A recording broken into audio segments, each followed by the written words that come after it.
However, not only are many cases of schizophrenia regarded as instances of possession, but the reverse is also true, and it's not unusual to find an actual case of possession being regarded as merely a form of mental illness. For example, anyone exhibiting today the symptoms of the Gadarene demonic mentioned in Mark 5 would almost certainly be admitted to a psychiatric institute and diagnosed as suffering from a mental illness. His screams and nakedness, his self inflicted injuries, and violence are all to be found, in fact, among the symptoms of certain cases of severe mental illness. However, the fact that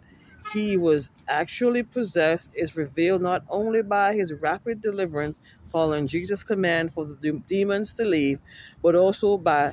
the strange voice issuing from him and saying, "What have we to do with me, Jesus? What have you to do with me, Jesus, Son of the Most High?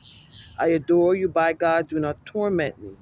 In contrast to this, the utterance of the troubled mental patient will simply consist of a series of illogical and nonsensical statements which he may continue to repeat to himself for hours, or he may from time to time hold conversation with figures that appear to him, using the most weird expression and uttering the most absurd ideas.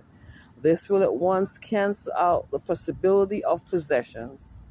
for a possessed person, though he may be restless and even driven in a rage at times, into a rage at times, will nevertheless remain sane in his thoughts. One can therefore say a mentally ill person is in fact still ill,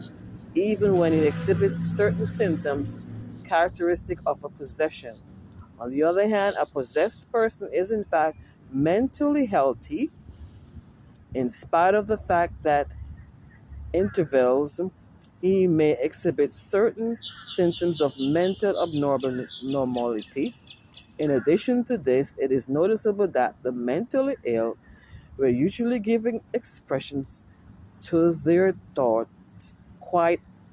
fervently, whereas a possessed person will only do so only after much hesitation and then only if he is urged to speak.